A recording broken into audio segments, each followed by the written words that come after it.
Pedro tiene un fuerte dolor abdominal y su madre lo lleva a urgencias al hospital.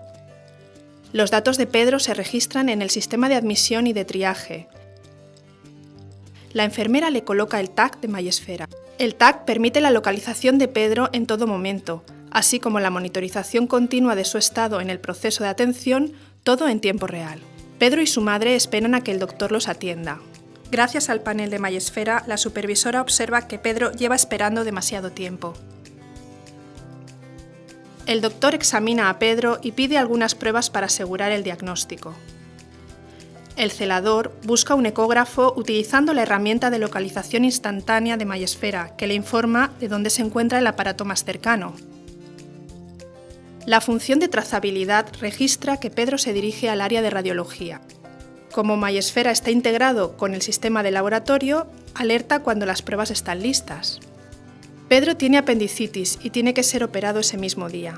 Lo llevan al bloque quirúrgico, donde enfermería lo prepara para la operación. La madre de Pedro avisa a su marido de lo que ocurre.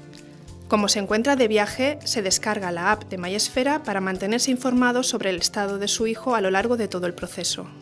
El panel de quirófano de Mayesfera identifica que Pedro es el paciente correcto y se encuentra en el quirófano asignado, además de indicar la operación que tiene que llevarse a cabo. Mayesfera detecta que la operación ha finalizado cuando trasladan a Pedro al área de recuperación, de manera que informa a sus padres a través de las pantallas de familiares y la aplicación móvil.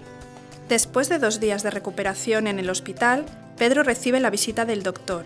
Gracias a la función de identificación segura de Mayesfera, el doctor accede automáticamente al historial del paciente usando el tablet, donde comprueba que Pedro está totalmente recuperado y puede marcharse a casa.